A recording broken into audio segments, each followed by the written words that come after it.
Welcome to all in this video. आप सभी का आज के इस वीडियो में स्वागत है। और आज का हमारा टॉपिक है माइट। माइट का अर्थ होता है सका, सकता था, सकता है या फिर होगा। आइए देखते हैं कि इसके यूज कैसे होते हैं। एक एक करके माइट के सभी यूजेस हम आज सीखेंगे। सबसे पहला यूज है पॉसिबिलिटी के लिए। पॉसिबिलिटी मतलब संभावना के लिए, और इसका स्ट्रक्चर होता है subject plus might plus verb का फर्स्ट फॉर्म प्लस ऑब्जेक्ट। आइए देखते हैं कुछ example. He might be at home, वह घर पर होगा। दूसरा, शी माइट बी हंग्री, वह भूखी होगी। ही माइट कम हियर, वह यहाँ आने की संभावना है। ये तीनों सेंटेंसेस पॉसिबिलिटी के लिए हैं। वह घर पर हो भी सकता है और नहीं भी। अब हम देखेंगे दूसरा रूल, पोलाइट रिक्वेस्ट। माइट के प्रयोग से हम रिक्वेस्ट भी कर सकते हैं, जैसे might I take your book, क्या मैं तुम्हारी किताब ले सकता हूं। दूसरा example, might I talk to him, क्या मैं उससे बात कर सकता हूं। आप इस तरह से सेंटेंस बना सकते हैं। अब हम देखेंगे नया rule, make a past might होता है। इस रूप में माइट से कैसे सेंटेंस बनाए जा सकते हैं ये हम देखेंगे। पहला example, she said that it might rain, उसने कहा कि वर्षा हो सकती है। दूसरा example, he said that he might help me, उसने कहा कि वह मेरी मदद कर सकता है। आप इस तरह से भी माइट का यूज कर सकते हैं। तो देखेंगे अगला रूल, हमारा नया रूल है पर्पस के लिए। पर्पस मतलब उद्देश्य के लिए। तो देखते हैं पहला example, he worked hard so that he might pass, उसने कठिन काम किया ताकि वह पास हो सके। यहां पर मैं आपको बताना चाहूंगा कि ये पर्पस के जो सेंटेंसेस होते हैं ये कंडीशनल सेंटेंसेस। पहला सेंटेंस पास्ट में है, पास्ट इंडेफिनिट में, इसलिए यहां पर माइट का प्रयोग हुआ है। अगर ये प्रेजेंट इंडेफिनिट में होता ही वर्क्स हार्ड, तो यहां पर मे का प्रयोग किया जाता। अब देखते हैं दूसरा example, he went to Mumbai so that he might meet her, वह मुंबई गया ताकि वह उससे मिल सके। इस तरह के आप और भी वाक्य बना सकते हैं। देखते हैं दूसरा rule, subject plus might have to plus verb का फर्स्ट फॉर्म प्लस ऑब्जेक्ट। इसका हिंदी अर्थ होता है करना पड़ सकता है। Example, you might have to earn money, तुम्हें पैसे कमाना पड़ सकता है। दूसरा example, he might have to do this work, उसे यह काम करना पड़ सकता है। इस सेंटेंस को हम ऐसे भी बोल सकते हैं, शायद उसे यह काम करना पड़ सकता है।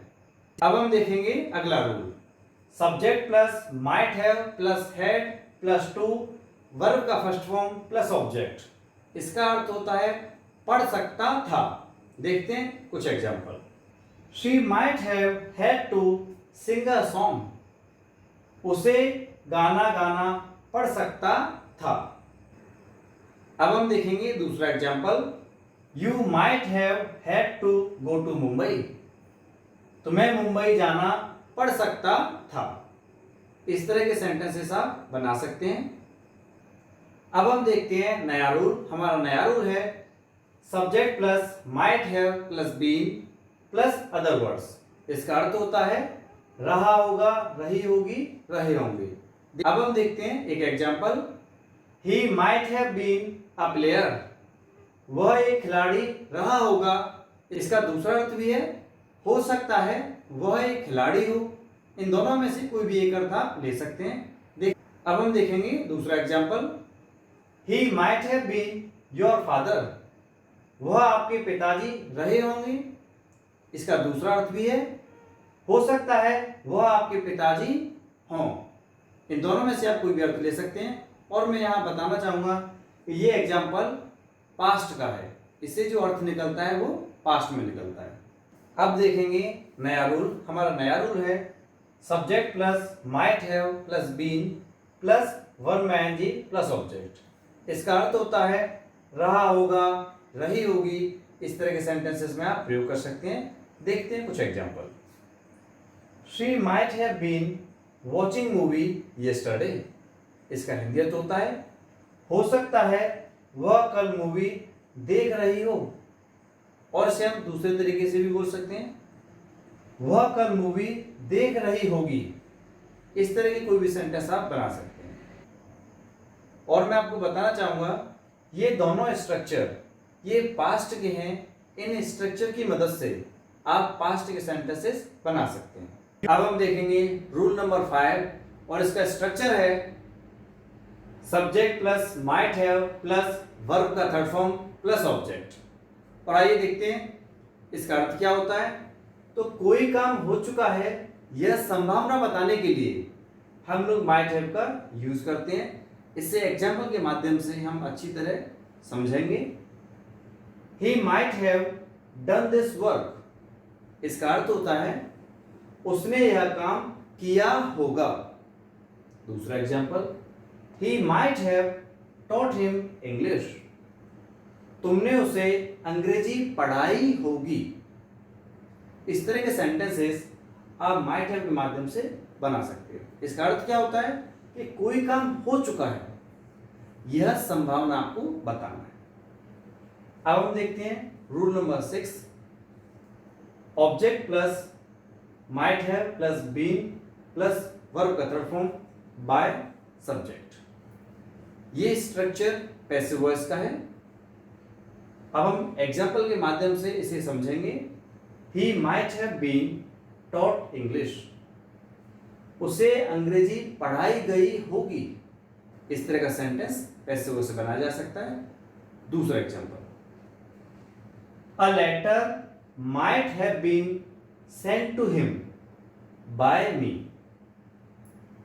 इसका अर्थ होता है कि एक पत्र मेरे द्वारा उसे भेज दिया गया होगा। इसी सेंटेंस को हम दूसरे तरीके से बोल सकते हैं। अर्थ दोनों का सेम रहेगा, बोलने का तरीका बदल जाता है। He might have been sent a letter by me। उसे मेरे द्वारा एक पत्र भेज दिया गया होगा। इन दोनों का अर्थ एक ही है। अब हम देखेंगे नया rule number 7, subject plus might have plus other words, जिसका हिंदी अर्थ होता है पास होगा। Example, you might have a book. तुम्हारे पास एक किताब होगी। ही माइट हैव अ कार। उसके पास एक कार होगी। अब हम देखेंगे नया रूल। हमारा नया रूल है subject plus might be plus having plus other words, जिसका हिंदी अर्थ होता है पास होगा। आइए देखते हैं कुछ examples. She might be having a book. उसके पास एक किताब होगी। He might be having a car. उसके पास एक कार होगी। इस तरह के सेंटेंसेस आप माइट से बना सकते हैं। अब हम देखेंगे लास्ट रूल। हमारा लास्ट रूल है subject plus might have plus had plus other words, जिसका हिंदी अर्थ होता है पास हो सकता था। कोई भी चीज आपके पास हो सकती थी। इस सेंटेंस को बनाने के लिए आप ये स्ट्रक्चर यूज कर सकते हैं। You might have had a plane. तुम्हारे पास एक हवाई जहाज हो सकता था। He might have had some money. उसके पास कुछ पैसे हो सकते थे। इस तरह के सेंटेंसेस आप माइट हैव हैड से बना सकते हैं। उम्मीद है आपको ये सभी सेंटेंसेस अच्छी तरह समझ में आ गए होंगे। और अगर आपको किसी भी प्रकार का डाउट होता है तो आप मुझे कमेंट बॉक्स में लिखकर सेंड कर सकते हैं।